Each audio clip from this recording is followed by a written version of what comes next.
In this lesson, we're going to go through the gesture of the hand, in which we focus on the big lay-in of the parts in order to organize what the hand is doing prior to how we develop its render. So your hands aren't independent things that live outside and apart from your body. They're punctuators. So when we're thinking about the hands and our relationship to them, the first thing I always like to think of is the idea that hands used independent from the body are bizarre and awkward. So this was a while back, but John Kasich was almost eliminated instantly as a presidential candidate because someone made a YouTube video where he fruit ninja'd things, right? He would chop in a way that was really aggressive. So there's an active use to the hand. There's also the idea of the hands as having their own quality to them. You might make a judgment based on somebody's appearance or psychology based on the way their hands look. When I start thinking about hands, it's from this area. It's instructive to think about where we are actively comfortable with hands being positioned relative to the body, which is usually the mid zone of the chest to the top of the hips. And anything that's outside of that is distracting. It feels awkward. Beyond that, there's static or kind of set symbolic ways that the hands are used, like steepling is thought to be a wise gesture. Who knows why? But we can start to think about the way it mimics archetype shapes. When I look at hands, things that I want to notice first is, what is the form language of the character? So Gaston, his gesture is he's that like a beefy, right? Like brutish upper body, like the top weight. Like, is that present in the hands? And they kind of feel like the same shape to me, but heavier, like more weighted. And then you can look at his gestures. Like his gestures are pointing. Like that's aggressive. How does this as a vehicle of story punctuate the body? Oh, okay, well that makes sense. He's like this arrogant brute, and then the pointing matches that psychology pretty well. This is Merlin. What does Merlin do? He does the steepling, the wise gesture, and his hands feel wiser in shape, like squarer. Even his fingers are distorted to the point of kind of being little tiny versions of his palm. They're more balanced, they're more stable shapes. So think again of, it's not just the position, although that's massively important and super interesting.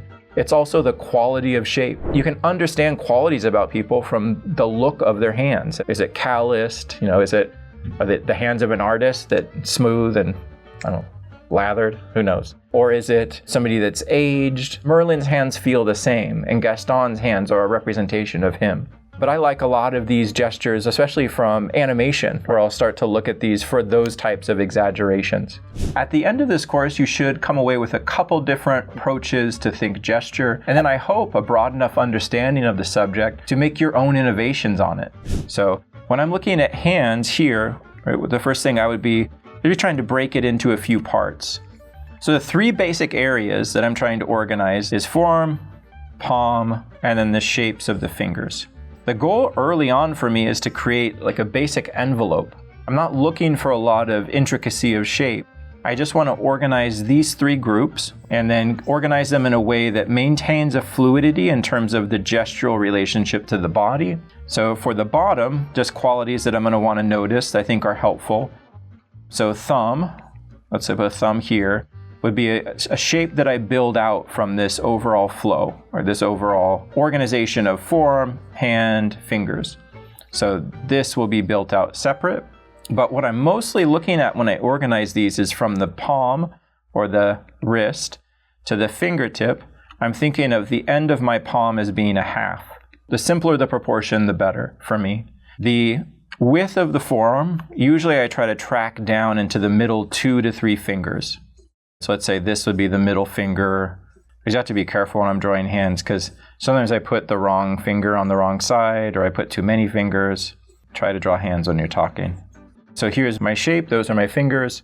The other things I want to try to capture, just like in gesturing the figure, are the big designs, like the big important things. So the big important things for me is that because of your carpal tunnel, the middle finger is always the longest, and top to bottom, the highest. So even though I'm hitting that half there, what I'd actually like to do is kind of peak it, so that would be tallest, and then you could find that echoing through the knuckles. So there's these kind of arcs or waves that I always find to be really useful and actually pretty beautiful in the expression of the hands. Then the other thing is that if this is the middle finger and that's the closest thing we have to center line, the gesture of all of your other fingers have a slight angle in towards that. So I'm going to exaggerate this here so you can see it.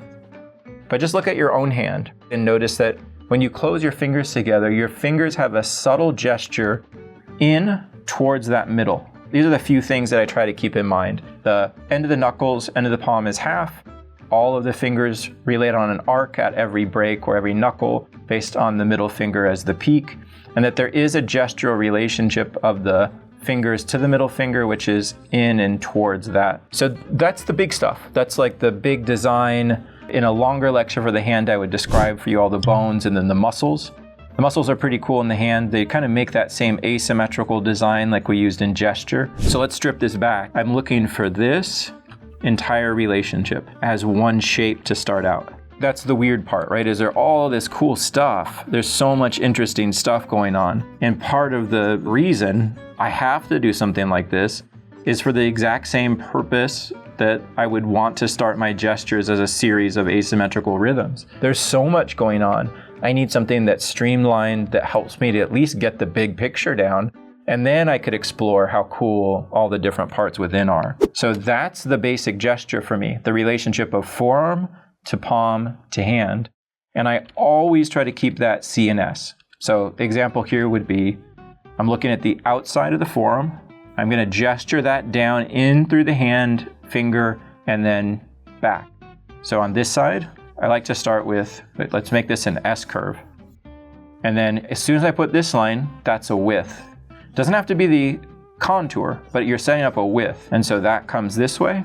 You can come back in and kind of find your wrist. Sometimes I'll do that, but let's just start this by saying, I'm going to do 2 lines that frame the width, and then I'm going to cap it.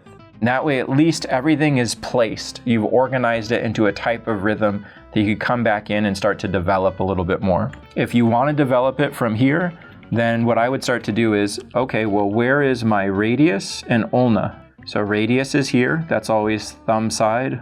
Ulna is there, that's always pinky side. That gives you a nice box, so I could usually find that. If there's any part of the body it's easy to find a box, it'd probably be the wrist, because it does show it better than others.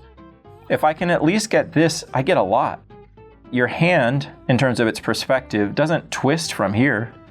It goes up and down, but I could really just take that line and go, oh yeah, palm is like this direction, and just make that. Maybe my palm goes like slightly away or down. Regardless, halfway, well, there's some fingers here bent, but what if I just looked at the length of this finger here? From here, halfway would be the end of that palm. So now I'm just trying to make these big divisions. Where's the end of the finger? Where's the end of the knuckle at that halfway point? So would that be here? Let's try that. So that would give us a slight break between that big shape. That could be our palm.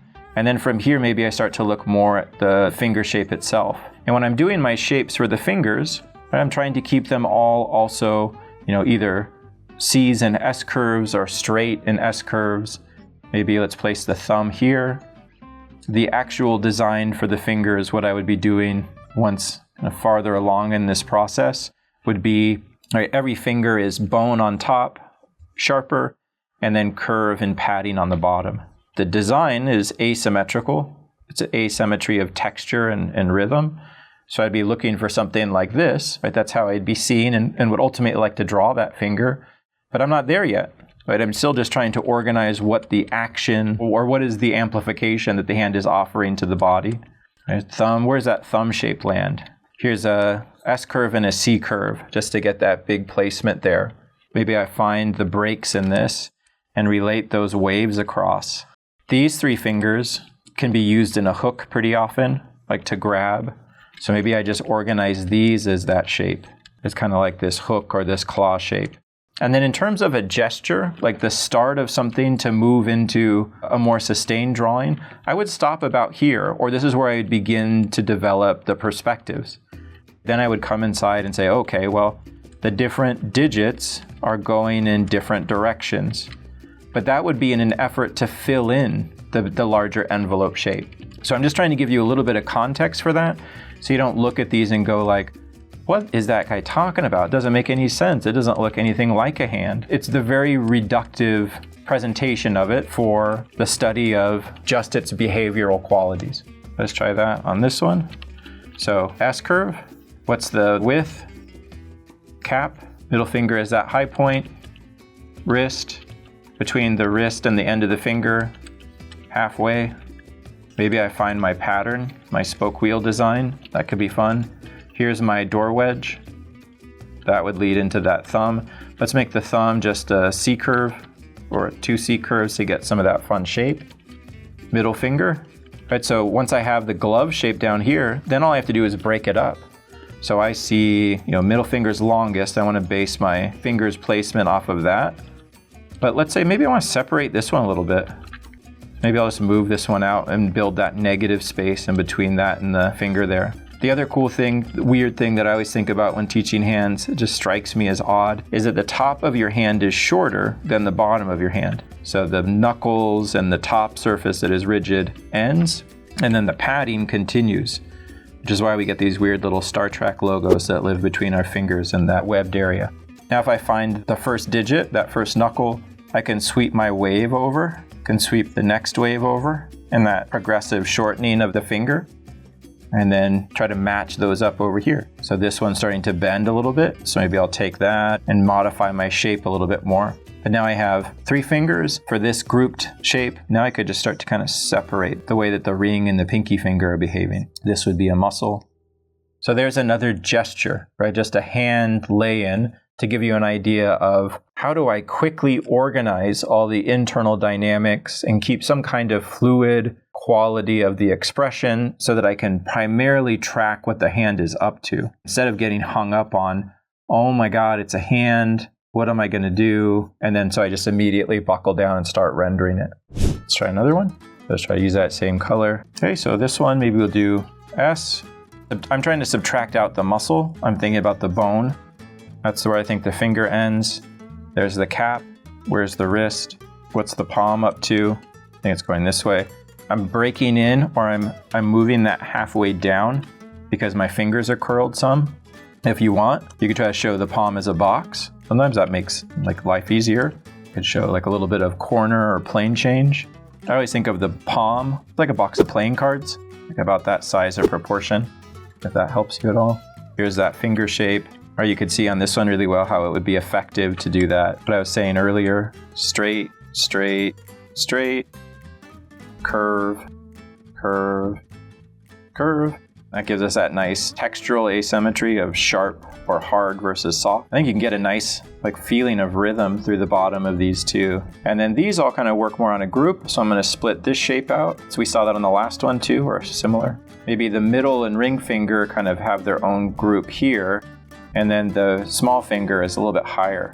So I'm just, I have my envelope shape, but I'm separating or piecing parts out. And then my thumb is here.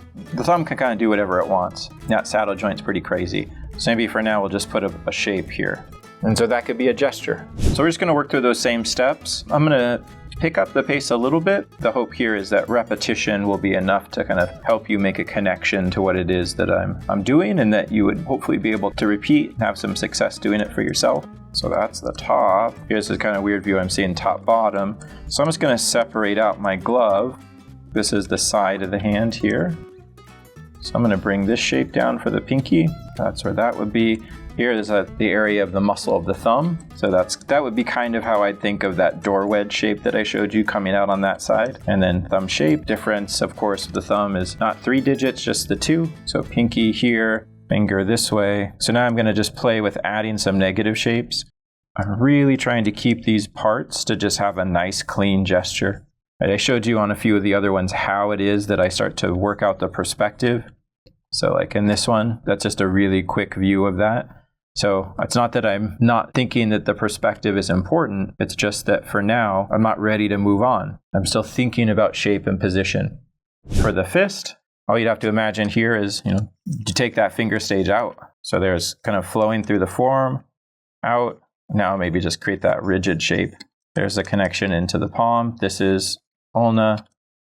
Radius is softened by those muscles for the saddle joint. And then where's my knuckles? Middle finger, sweep back up. This comes out. This goes forward. And then I lose the rest. So maybe in a gesture for this one, I would just separate fingers on this plane. And then at each stage, just ask yourself, is that enough? I'm not trying to finish it, I'm just trying to understand the hand and what it communicates. So is that, sure, maybe that's enough. So we can move on to the next one. This is kind of that same pointing idea, but there's a fun kind of pinch and stretch. So here's my width. I'm going to use that out into the end of the fingertip. And it comes back this way. So now I have my envelope. I can build out or cut in, but I always want to start by giving my separation of the 3 parts I talked about, A, B, C, or 1, 2, 3, forearm, palm, fingers. So palm. Is that halfway? Maybe. Yeah, that's pretty close for this. So middle finger. So this is my palm, door wedge, thumb, first finger. It's kind of pushed out this way. Maybe a little bit more space here. I think I could probably still keep my shape and then cut into that later. Bit of a stretch. Middle finger comes this way. Then it's kind of curve or hook shape. So it's in the creation of these shapes, or this kind of the quick arrangement of the parts, that I would be thinking about the quality of the expression that I briefly went through in the first part. I know it's kind of impossible to do in this because of what I've chosen as reference. These all being hands that, don't have bodies that they belong to is problematic for us to study. I get that. But it's just nicer. These are such beautiful photographs, and we could see the shapes of the hand so clearly. And then for the pinky finger, maybe I'll just make like an egg shape over here for that. And that can just live over here for now until I'm ready to come back in and start carving it up. In this course, what you're going to learn is how to pose your figures, how to think about the internal dynamics of your figures, proportion, how to think about what design is and how you might want your figure to look slightly different based on what you want to prioritize in the final result of what it is you intend to make. Really with a focus and emphasis on organizing your thoughts and making gesture something that doesn't have to be mysterious or ambiguous. So I'm giving it some structure, of course, and some steps. Check it out. It's at proko.com/Hampton. I'll see you there.